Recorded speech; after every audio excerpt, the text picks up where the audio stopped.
allow the phoenix to die and be reborn and go back into this universally experienceable aspect of being.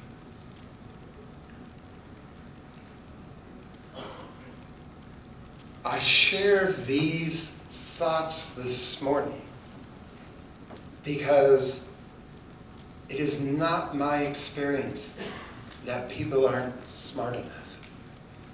It's not my experience that people don't have enough potential. But it is my experience at this time, if we're not careful, we only work phoenix to phoenix, soul to soul, human being to human being, and lose fact that beneath our feet and overhead in the heaven are the other relationships that we as human beings rightfully, each of us, can connect to. The challenges of the soul cannot be simply solved on the soul level itself. It requires a grounding and a wisdom true beyond us, but experienced through us. The relationships of the year are only part of what we need to know. The nature of our soil is only part of what we need to know. The nature of the people around us, of this particular plant, in this particular place, these are only part of the relationships. That's the foundation. But the relationships change year to year. The people change. The farm changes. The landscape changes. The community changes. But it's not chaotic. It's my personal experience at this point, that these three different aspects of being are alive in different places on the earth, but generally few take them up in one place. We have human beings and cultures on the earth deeply connected to a subtle perception. Where I live in the mountains and have lived in this landscape for a while, I was going to go out in the morning one day, but the night before, something was speaking. It wasn't a voice, it was an inner experience that said, expect the unexpected. I had no idea what it would be. Next morning I go out, sit in a very quiet place, within sight of where I live, on this state wilderness land. The wind shifted, the deer bedding nearby got up and ran. 20 minutes later, I heard the lightest deer I'd ever heard in my life. When I finally looked up, I thought someone had lost their golden lab. And within 10 seconds, I realized I was looking at a mountain lion. But they don't exist in New York State. They were declared extinct in 2011, about the time people started to see them. You can make of that what you want. But at 40 yards, until it finally stopped and looked at me, eye to eye. Fortunately, I got a second look in April of this year. And in October, one of my neighbors saw it on top of a deer. Now it's all over our community website. It's there to be seen. It's always there, if you have the eyes to see it. And that's the quality. Whether it's a mountain lion, whether it's a new quality in another human being. As a teacher, especially in 10th grade, do you notice the student made a change you passed today? Because if you don't notice they made a change today, then you're just like every other adult. You're not really looking. You just say that. Another group of people carry this wisdom that stands beyond the sense of time. This is very powerfully felt, I think, in the Asian culture, where in this ancient Chinese system that has been going on for hundreds of years, they have this capacity to still speak wisdom, true beyond them, but not often experienced through them. It's just a recitation. And then here in the West, we understand the power of the individual. We understand this capacity for freedom. But we often miss what's right around us because we're so lost in our own thoughts. And sometimes we miss what's true beyond us. So this perceptive quality, deeply held in traditional cultures. This freedom, capacity to change, to do something out of one's own initiative, for good or destruction. And this capacity to know what's true beyond you, universally true. These elements are potentially there. If we look at Rudolf Steiner's life for a moment, here he was, educated, University of Vienna. There's the West. A deep interest initially in the East through understanding the theosophical view of the world. But we often forget this herbalist who he worked with very quietly, who helped him to ground in the traditional wisdom of those who can see. This is the capacities that exist for each of us. This is what we should be creating toward the future.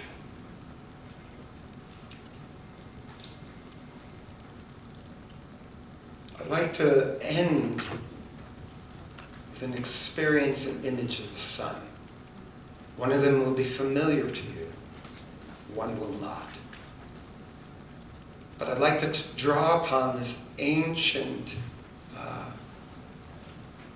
quality of polarities. Rudolf Steiner talked about this quite extensively toward the end of his life. But you can find this in many cultures, and even traced it back at least to the Temple of Fuxi on the Silk Road to about 6,000 to 8,000 BC in this Taoist symbol of yin and yang. Oh yes, yin and yang polarities. But let's see maybe where it's really alive and see if we can work between these polarities of the radiative and contractive and understand something in a new way. Unfortunately, we're not going to see this quality today that many of you have seen. If you look into the sky at this time, straight in the south, you'll see a bright quality. You've been drawing it since you were a child. And this drawing probably looked like a yellow sphere with maybe 8 different lines coming off. You know what drawing I'm talking about, right? And you can find this drawing throughout the world. But notice the way I described it. I've not yet used a noun to describe that quality, because it's an area where the sky is brighter. And in fact, those lines I don't see. Neither do you. And does the child. Because what do those lines really mean? We experience when that brightness is in the sky, brightness around me. I experience the warmth. And I can feel a quality there that comes to me here. And you can feel this radiative quality moving in space. Now it takes quite a while and when you study physics or astrophysics, as I did for a while, there's a second aspect of the sun, a second aspect of the earth that doesn't have this quality. In fact, I find when I try to leave this space, I'm drawn back. And we can almost imagine, instead of a yellow circle, we could draw a blue circle. And instead of lines going outwards, we should have lines coming in. And this, we would call a contractive quality, a drawing toward. If I give it this fancy name, then you say, oh yeah, science, and we sound important.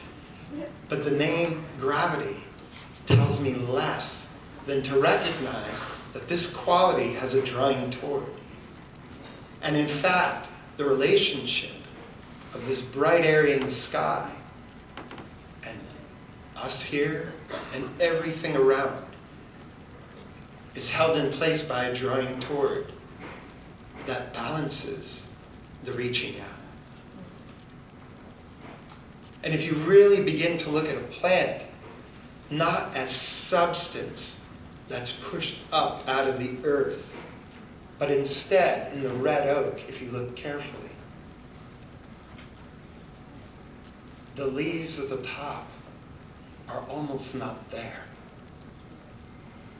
They have the thinnest little connections to these lines. It's as if something is precipitating onto the surface that continues to build something upwards, like snow falling on the ground. Building, building, building. If we can really understand that the material world is a densification, a concentration, a drawing toward of another quality that has this radiative raying out. So much of what you observe in nature, so much of the unexplained paradoxes in science, so much of the ancient wisdom of traditional Eastern and Western cultures will start to come together for you, or at least it has for me. But this isn't something to be thought. It's something to experience deeply, deeply within yourself as a reality.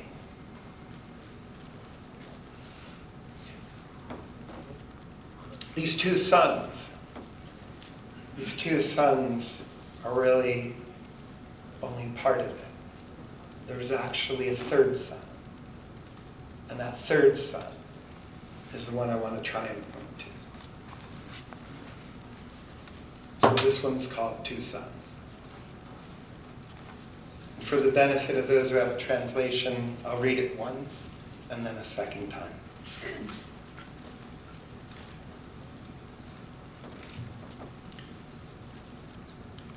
I ask you to consider this phoenix quality as well while you hear this. To live truly, you must know nothing, yet be interested in all manifestation.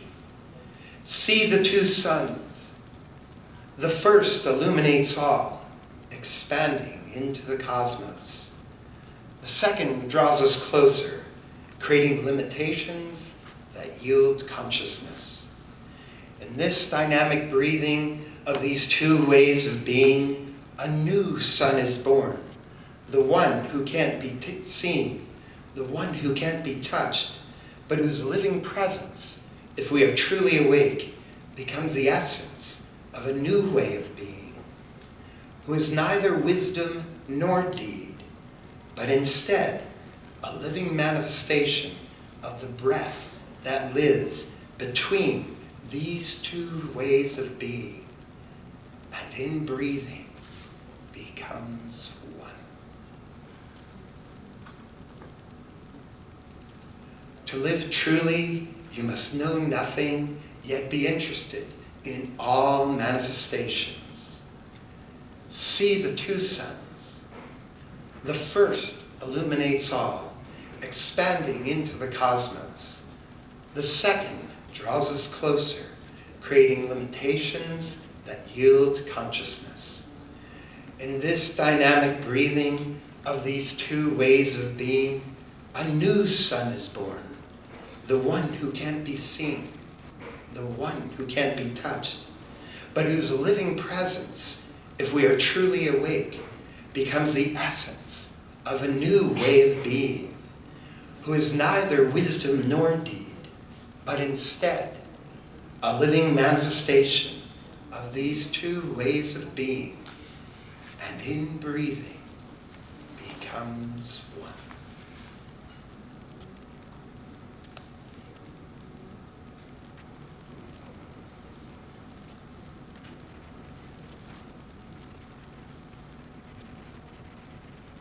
This place that we are was supposed to be destroyed by the deforestation.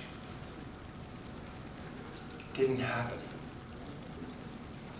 In the early 1900s, there was a major forest fire in the high peak area of the Adirondacks. Some said it would never recover. It didn't happen.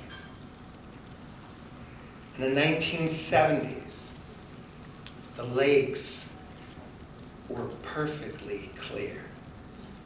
Not a single thing lived in them. And from acid rain, a pH of 4 was measured in the lakes of the Adirondacks. It was said it would never recover.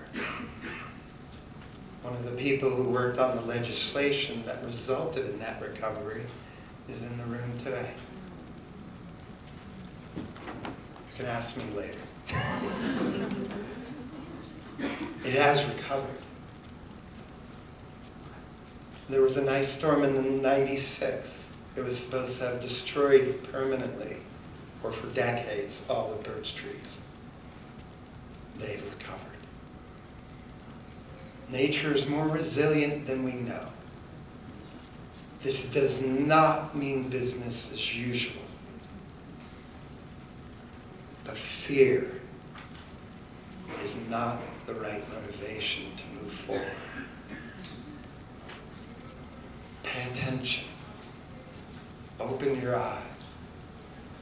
Be open to what's true beyond the smaller aspects of those who just aren't paying attention.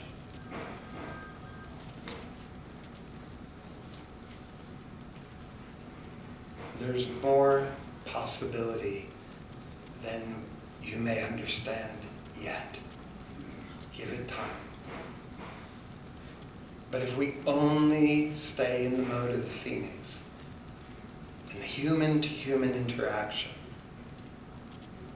we miss the ground underneath our feet and what's true beyond ourselves. Be careful. No one can take the ground and the heaven away. But it's easy to feed somebody something on a soul level that maybe isn't true beyond them. I work with this idea of polarity with my students a lot in science, in high school. You can understand a lot. I end with a poem. It's very short. I wrote it for my students for their electricity and magnetism block. And no, I'm not the ode to the electron. But let's see if we can find something true beyond physics. And here's what came. It's called What Lives Between. When I saw the theme of the conference, I thought, yeah, this one works. The truth is out there. Or is it in here? Neither. It lies in the relationships between. And who we are and where we are not people and not places, but instead an instantaneous expression of what lives between. The truth is out there, or is it in here? Neither. It lies in the relationships between. And who we are and where we are not people and not places, but instead an instantaneous expression of what lives between.